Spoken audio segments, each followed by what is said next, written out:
मंडियों में आखिर क्या व्यवस्था की गई है। रेवाड़ी में सरसों और गेहूं की खरीद की हालात को लेकर भी हम आपको दिखाएंगे। उठान की उम्मीद के मुताबिक बेहद कम है, जिसके चलते किसानों को परेशानियों का सामना करना पड़ रहा है।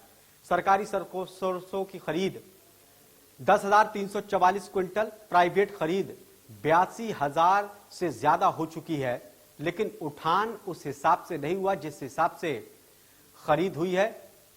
प्राइवेट खरीद 7,891 क्विंटल हो चुकी है। सरसों की प्रदेश की अनाज मंडियों के क्या हाल है, यह हम आपको दिखा रहे हैं। तुलाई ज्यादा और ढुलाई कम होने की वजह से मंडियों में अनाज के ढेर लगे हैं। किसानों को मंडियों में अनाज पहुंचाने में दिक्कत हो रही है।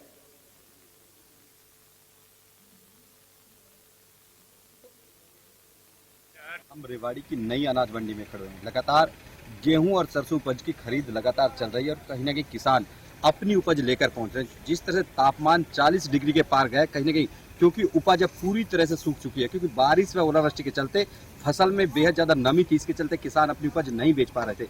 लेकिन अब जिस तरह से तापमान बढ़ा है, फसल सूख रही है, किसान भी लगातार अपनी उपज को लेकर मंडियों में पहुंच रहे हैं। रेवाड़ी की बात करें तो करीब 10,344 क्विंटल सरकारी सरसों की खरीद हो पाई है। वहीं प्राइवेट की बात करें तो करीब 82,000 क्विंटल सरसों की खरीद हो चुकी है। ऐसे में समझा जा सकता है कि रेवाड़ी में जो सरसों की खरीद है, कहीं ना कहीं प्राइवेट ज्यादा खरीद की जा रही है, लेकिन अभी भी सरकारी के नाम पर किसानों को परेशान होना पड़ रहा है, क्योंकि जिस तरह से बारिश व ओलावृष्टि के चलते फसल खराब हुई थी, नुकसान ज्यादा है। ऐसे में किसान भी कहीं ना कहीं प्राइवेट बेचकर उन्हें पूरे नामों में बेचने को मजबूर है।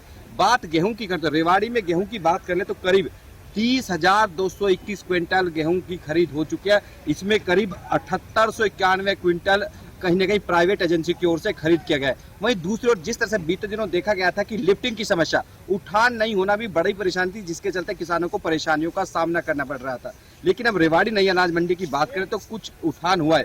करीब 9400 क्विंटल जो गेहूं की जो उपज थी उसका उठान किया गया। वहीं 5550 क्विंटल सरसों की जो खरीद की गई थी उसका उठान किया गया था। ऐसे में कहीं ना कहीं उठान शुरू जरूर हुआ, लेकिन अभी भी रफ्तार धीमी है, क्योंकि बारदाने से लेकर तमाम तरह की इस तरह की समस्याएं हैं जो कि यहाँ पर मंडी में लोगों के सामने आ रही है। ऐसे में अब देखना होगा कि जिस तरह से उपज जो किसान लगातार अपनी उपज लेकर पहुंच रहे हैं, कहीं ना कहीं उठान होना भी जरूरी है, ताकि किसानों को जाम जैसी परेशानियों का सामना न करना पड़े और कहीं ना कहीं आने वाले दिनों में वे अपनी आसानी से उपज को बेच सके। अब आप देख सकते हैं किस तरह से लगातार यहाँ पर किसान अपनी उपज लेकर पहुंच रहे हैं लगातार, क्योंकि गर्मी लगातार बढ़ रही, 40 डिग्री के पार टेम्परेचर है। ऐसे में कहीं ना कहीं फसल पूरी तरह से सूख चुकी है और किसान भी चाहता है कि अपनी उपज जल्द से जल्द बेच दे और कहीं ना कहीं जो उसको अपने जरूरी काम करने होते उसको पैसा मिल सके और उनको पूरा कर सके।